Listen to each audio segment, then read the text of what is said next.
Hallelujah मेरे प्रिय भाई और बहनों, जय मसीह। मेरे दोस्त, इस वीडियो में 6 वचन कुछ इस प्रकार हैं जो हर एक युवा को सुनना चाहिए, जो हर एक मसीह भाई बहन को जानना चाहिए। तो मेरे दोस्त, इस वीडियो में आज हम लोग 6 कुछ इस प्रकार का वचन देखेंगे जो हर एक मसीह भाई बहन को ज़रूर जानना चाहिए। तो मेरे दोस्त, सबसे पहला वचन है नीति वचन 3:1-2 में क्या कहा गया है। तो मेरे दोस्त देखिए, इस प्रकार लिखता है। देखिए, बहुत से लोग चाहते हैं ना कि उसके आयु में जो है बढ़ोतरी हो, है ना। बहुत से लोग ये चाहते हैं कि अभी के टाइम में, मेरे दोस्त, अभी के टाइम में लोग कितना साल तक जीवित रहते हैं?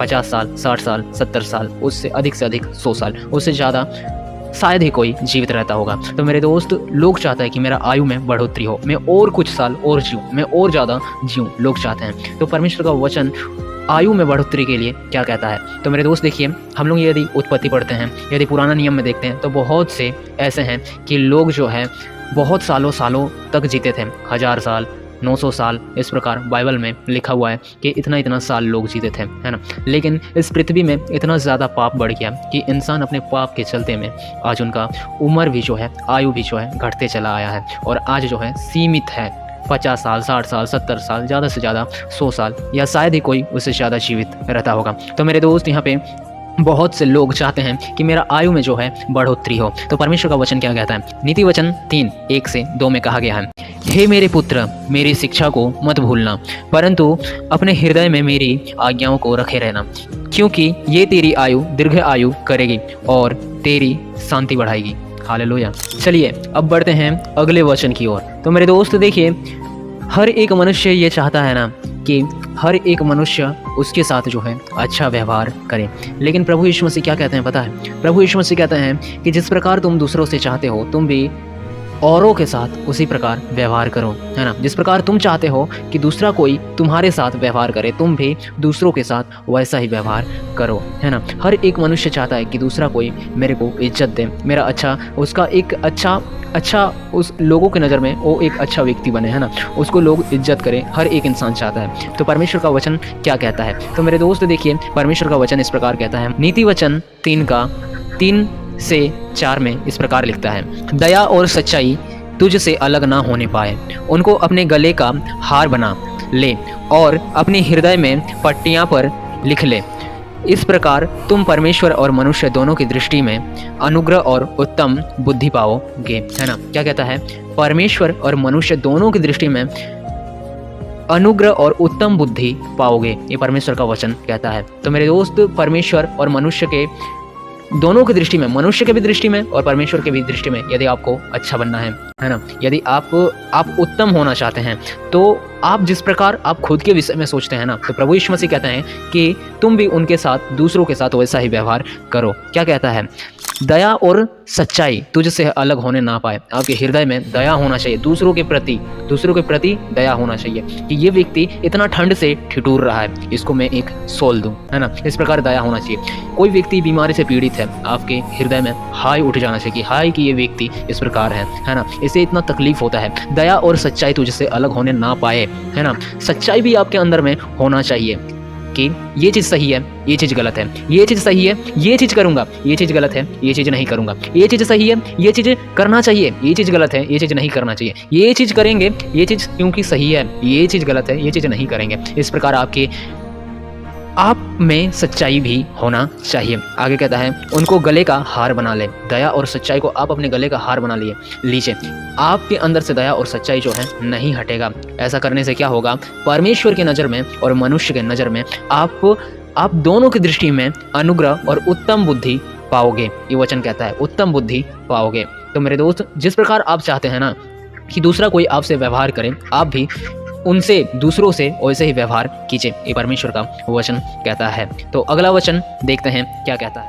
देखिए मेरे दोस्त, अगला वचन इस प्रकार कहता है ना कि हर एक मनुष्य, देखिए ऐसा होता है ना कि ज़्यादातर इस दुनिया में मसीह भाई बहन भी जो है ना, अपना समझ का सहारा लेते हैं, है ना। अपना समझ का सहारा मतलब यह है कि हर एक व्यक्ति पर कोई भी कार्य करने से पहले, परमेश्वर से पूछने से पहले वो डायरेक्ट क्या करता है, अपना समझ का सहारा लेता है। वो अपना माइंड का यूज करता है कि मुझे ये व्यवसाय शुरू करना है, वो सोच लेता है और वो कार्य शुरू कर देता है, उस बिजनेस को स्टार्ट कर देता है। लेकिन परमेश्वर का वचन कहता है कि अपने समझ का सहारा जो है ना लेना, है ना, और परमेश्वर के ऊपर तुम जो है भरोसा रखना, ये परमेश्वर का वचन कहता है। तो मेरे दोस्त देखिए, इसीलिए हमें क्या करना है, सबसे पहले जो है पवित्र आत्मा को पूछना है कि हे पिता, मैं इस कार्य को शुरू करना चाहता हूँ, क्या मैं ये कार्य कर सकता हूँ, मैं ये कार्य को आरंभ करना चाहता हूँ, मैं ये कार्य शुरू कर रहा हूँ प्रभु, आप मेरा मदद और सहायता कीजिए और मुझे बल दीजिए। तो मेरे दोस्त नीति वचन 3 का 5, 6, 7 में क्या लिखता है, इस प्रकार लिखता है, तू अपनी समझ का सहारा ना लेना, वरन संपूर्ण मन से यहोवा पर भरोसा रखना, उसी को स्मरण करके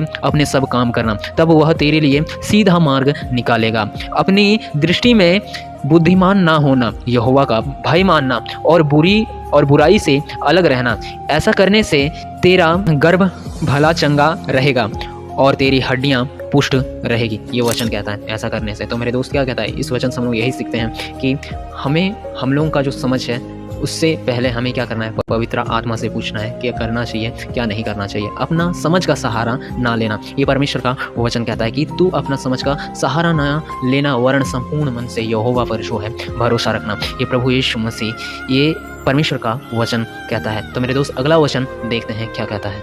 मेरे दोस्त देखिए, हर एक व्यक्ति, हर एक मनुष्य, हर एक इंसान ये चाहता है कि मेरा धन जो है भरपूर रहे। क्या चाहता है, मेरा धन जो है भरा हुआ रहे, मेरा घर में जो है आशीष जो है भरपूर रहे। तो मेरे दोस्त ऐसे ही आशीष भरपूर नहीं रहेगा। देखिए, इस दुनिया में दो चीज़ है, दो चीज़, एक शैतान की ओर से है और एक परमेश्वर की ओर से है। शैतान यदि चाहेगा तो आपको धन से भरपूर रीति से भर देगा और परमेश्वर भी चाहेगा तो आपको धन से भरपूर रीति से भर देगा। लेकिन इस दो चीज़ में यही है कि एक बुराई से आता है तो एक अच्छाई से आता है। क्या बुराई से आता है, क्या अच्छाई से आता है? देखिए मेरे दोस्त, बुराई, अब यदि हम लोग बुरा काम करेंगे, है ना, वचन व्यवस्था के अनुसार नहीं चलेंगे तो शैतान जो है ना, शैतान हमें धन से भरपूर कर देगा, क्योंकि हम शैतान का कार्य करते हैं। और यदि हम वचन और व्यवस्था के अनुसार चलते हैं तो परमेश्वर जो है हमें आशीष देगा। तो हर एक मसीह भाई बहन चाहता है कि मेरा घर जो है आशीष से भरा हुआ रहे। तो मेरे दोस्त, आप आशीष के चक्कर में आप शैतान जो धन देता है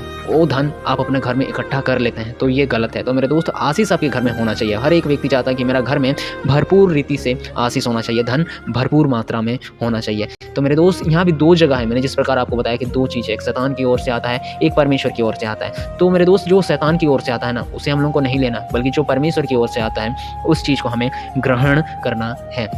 तो यहाँ पे देखते हैं नीति वचन 3 का 9 और 10 में इस प्रकार लिखता है, अपनी संपत्ति से और अपनी सारी उपज की पहली उपज दे कर यहोवा की प्रतिष्ठा करना, तब तेरे खेत भरे रहेंगे और तेरे रस कुंड दाख मधु से भरपूर रहेंगे। हे मेरे पुत्र, यहोवा की शिक्षा को तुच्छ ना जान और उसकी डांट से मन ना चुरा, क्योंकि यहोवा अपने प्रिय को डांटता है जैसा कि पिता अपने बेटे को डांटता है। हालेलुया। मेरे दोस्त, इस वचन से हम लोग को यही शिक्षा मिलता है कि देखिए, इस वचन से हम लोग को यही शिक्षा मिलता है कि यदि हम अपना कमाई का जो पहला है हम लोग अपने संपूर्ण मन से परमेश्वर को यदि देते हैं तो परमेश्वर हमारे मन को जानता है ना, हमें जो चाहिए।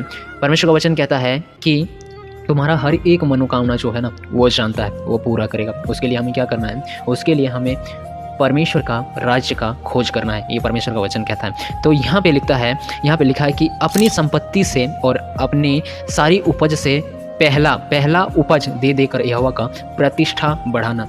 आप जो भी काम करते हैं ना, उसका पहला कमाई परमेश्वर को यदि देते हैं तो उससे यहोवा परमेश्वर का प्रतिष्ठा होता है, प्रतिष्ठा बढ़ता है, ये वचन कहता है।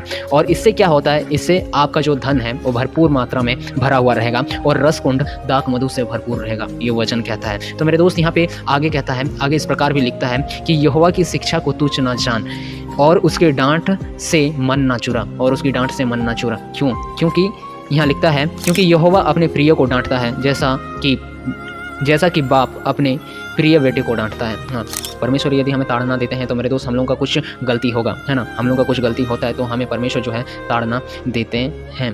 हमारा कुछ गलती के चलते, इसका हम लोग का कुछ परीक्षा होता है, कुछ भी होता है तो हमारा भी गलती होता है उस चीज़ में, तभी तो हमें वो दंड मिलता है, तभी तो हमें उस परिस्थिति में फंसते हैं। तो मेरे दोस्त इस चीज़ से हम लोग को, बहुत से लोग ऐसे होता है ना कि ये चीज़ ऐसे हो रहा है मेरे जीवन में, यहाँ क्या हम मसीह जीवन को अपनाएंगे, उससे अच्छा तो संसारिक जीवन सही है, इतना दुख दर्द में फंसे हुए हैं, उससे अच्छा तो संसारिक जीवन सही है, ऐसे लोग सोचते हैं। लेकिन नहीं, उस चीज़ से तुम मन मत चुराओ, बल्कि हर एक परिस्थिति में ना परमेश्वर को धन्यवाद दो। हे पिता, मेरा तबीयत खराब है, प्रभु तेरा धन्यवाद। हे परमेश्वर, मेरा घाव हो गया, प्रभु तेरा धन्यवाद। हे पिता, मुझे इस प्रकार यहाँ दर्द कर रहा, प्रभु तेरा धन्यवाद। हर एक चीज़ में प्रभु तेरा धन्यवाद। अय्यूब का जीवन को आप देखिए, अय्यूब का पूरा शरीर में घाव हो गया था, उसका बाल बच्चा पता नहीं छोड़ के चला गया था, लेकिन प्रभु तेरा धन्यवाद। उसने क्या कहा? प्रभु तेरा धन्यवाद। उसका मित्र लोग जो थे उन वे भी कहने लगे उसके विपरीत, लेकिन वो क्या कहा? प्रभु तेरा धन्यवाद। हर एक चीज़ में प्रभु तेरा धन्यवाद, हर एक चीज़ में देना है प्रभु तेरा धन्यवाद। तो ऐसा करने से क्या होता है, हमारा जो है धन भरपूर रीति से भरा हुआ रहेगा, ये परमेश्वर का वचन कहता है। अगला वचन देखना है मेरे दोस्त क्या कहता है। देखिए, ये अंतिम और लास्ट है। देखिए, वीडियो के अंत में बस इतना कहना चाहूँगा कि बुद्धि और समझ, हर एक इंसान के अंदर में बुद्धि और समझ होना चाहिए। परमेश्वर का वचन कहता है कि मैं मूर्खों का परमेश्वर नहीं हूँ, है ना, मैं निर्बलों का परमेश्वर नहीं हूँ। वो क्या कहता है?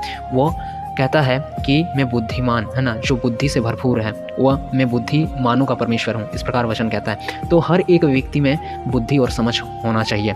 तो देखिए, बुद्धि और समझ कितना मायने रखता है ना, एक मसीह जीवन में बुद्धि और समझ कितना मायने रखता है, इस वचन को हम लोग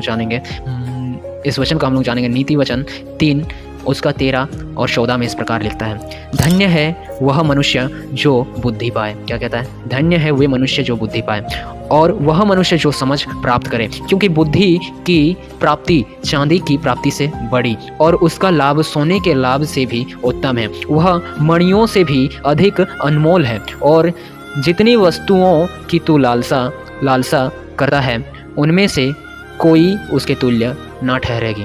हालेलुया। मेरे दोस्त देखिए, बुद्धि और समझ बहुत बड़ा है, बहुत ही अधिक, उसका मूल्य जो है बहुत ही अधिक है। क्या कहता है? वह चांदी से भी बढ़कर है, वह सोना से भी बढ़कर है, वह मणियों से भी बढ़कर है, ये वचन कहता है। और जितना वस्तु का तू लालसा रखता है ना, हर एक वस्तु जो है उसका तुल्य जो है नहीं ठहर पाएगा, क्योंकि वह उससे भी बढ़कर है और उससे भी मूल्यवान है। हाँ मेरे दोस्त, देखिए, आपके पास बुद्धि होगा तो आप हर एक चीज़ को हासिल कर सकते हो जो आप चाहिए। आपके पास यदि बुद्धि नहीं होता तो आप एग्ज़ाम में जो है फेल हो जाते हैं। यदि आपके पास बुद्धि है तभी तो आप एग्ज़ाम में पास होते हैं, नहीं तो एग्ज़ाम में फेल होना तो जाहिर है यदि बुद्धि नहीं होगा। ठीक उसी प्रकार जो है बुद्धि जो है बढ़ करके है, ये परमेश्वर का वचन कहता है। और परमेश्वर का वचन कहता है कि तुम बुद्धिमान बनो, है ना, क्योंकि मैं बुद्धिमानों का परमेश्वर हूँ, इस प्रकार परमेश्वर का वचन कहता है। आशा करता हूँ दोस्त, मैंने जो कुछ भी इस वीडियो में आपको बताया आप समझे होंगे। तब तक के लिए मेरे दोस्त, अभी जो एंड स्क्रीन में ये जो वीडियो दिख रहा है, इस वीडियो को आप एक बार जरूर देखिए। चलिए, प्रभु परमेश्वर इस वचन के द्वारा, इस वीडियो वचन के द्वारा आप सबों को भरपूर रीति से आशीष दे। मिलते हैं किसी अगले वीडियो में अगले वचन के साथ। तब तक के लिए मेरे दोस्त सभी के लिए जय मसीह।